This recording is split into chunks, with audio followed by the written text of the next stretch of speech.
Sir Dushyant Chautala ने आज कहा है चंडीगढ़ में कि बीजेपी के साथ जाना उनको नुकसानदायक रहा, उसको लेकर आप इस मुद्दे में अब कुछ नहीं बचा हुआ। उनको समझ नहीं आ रहा है उनके साथ बनी क्या है, और मेरा तो वैसे मानना उनको समझ भी वाली बात ही आया हुआ है। लेकिन अब वो जो उनकी खुद की करनी थी, जो खुद के काम थे उनके, वो किसी तरह से कोशिश कर रहे हैं कि उससे ध्यान हटा के कोई और बहाना ढूंढा जाए। वो आज कह रहे हैं कि बीजेपी के साथ जाने से नुकसान हुआ। वो ये क्यों बोल रहे हैं कि उनको वोट ही बीजेपी विरोध का मिला था, तो सारा वोट बीजेपी विरोध का लेके बीजेपी के साथ सरकार में 4.5 साल तक उन्होंने इतने उच्च पद पे वो रहे हैं। और तो मैं इसके बारे में ज़्यादा कोई बयानबाजी करना नहीं चाहता, क्योंकि कोई फ़ायदा नहीं है, इन चीज़ों का कोई अर्थ नहीं है।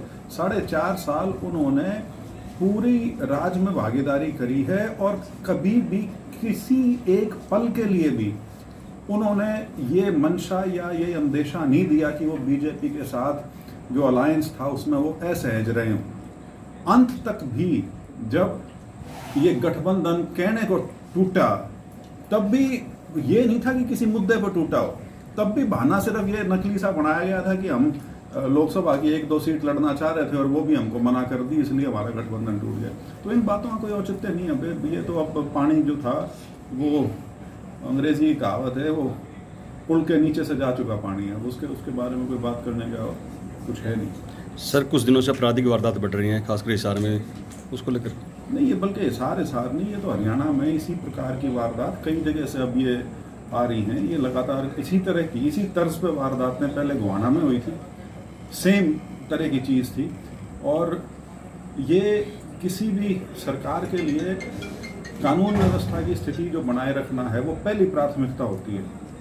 और इस प्रवृत्ति को यदि नहीं रोका गया तो ऑर्गेनाइज्ड क्राइम के रूप में अगर ये शक्ल ले लेगा तो उसके बाद बहुत स्थिति जो है वो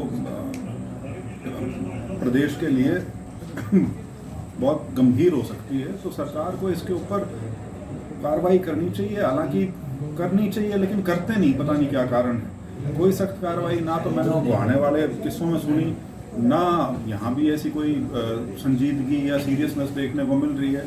और ये इसके बड़े दूरगामी परिणाम होंगे, ऐसा मेरा मानना है, अगर इसको अभी नहीं रोका गया तो। सर लोकसभा चुनाव में कांग्रेस का प्रदर्शन बढ़िया रहा, 5 सीट जीती हैं, तो अमित शाह जी हरियाणा के दौरे पे आ रहे हैं, कहीं बीजेपी को जो नुकसान है उसको भरपाई के लिए, तो किस तरह देखते हैं उनका दौरा?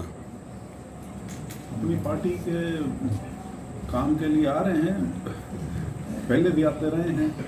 अब क्योंकि चुनाव महाराष्ट्र और हरियाणा में असेंबली के चुनाव भी आने हैं 3 महीने बाद, और इन दोनों प्रदेशों में जिस प्रकार का झटका बीजेपी को लगा है, तो बड़ी स्वाभाविक सी चीज़ है कि अपनी गतिविधि बढ़ाएंगे, कुछ कोशिश करेंगे कि जो स्थिति जो बिल्कुल हाथ से बेकाबू हो चुकी है, हाथ से निकल चुकी है, उसमें कोई बचाव हो सके, उस प्रयास में आएंगे वो।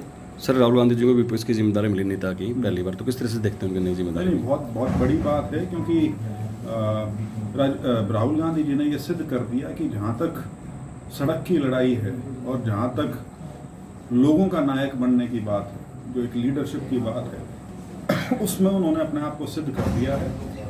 अब वो सर्वमान्य लीडर हैं पूरे विपक्ष के, और अब पार्लियामेंट में जो भूमिका निभाने का उनको दायित्व मिला है विपक्ष की ओर से, वो उनका एक नया रूप जो है पार्लियामेंट में काम करने का, वो सामने आएगा। और उनके नेता प्रतिपक्ष होने की वजह से सरकार जो है वो अब निरंतर क्या कहूँ, चौकस उनको रहना पड़ेगा, क्योंकि अब बहुत बड़ी शख्सियत है अब जिसका उनको उनका मुकाबला उनको करना पड़ेगा। तो बहुत बढ़िया चीज़ है।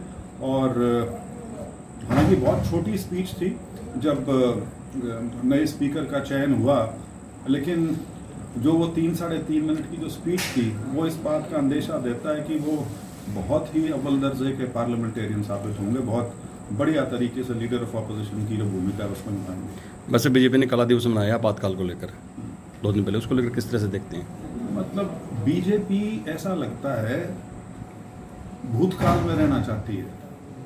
वो भूतकाल चाहे 50 साल पुराना हो, चाहे 500 साल पुराना हो, और देश को ले जाना चाहते हैं 1500 साल पीछे। तो भूतकाल में जो पार्टी रहना चाहे, अब उसके बारे में क्या तो बोलो और क्या ना बोलो। इमरजेंसी 1975, अब 2024 चल रहा है, मतलब वो और ये उस कड़ी का हिस्सा है जहां वो अभी भी ये बात शायद समझ नहीं पा रहे या समझना नहीं चाहते कि उनको वो बहुमत नहीं मिला जो पहले था।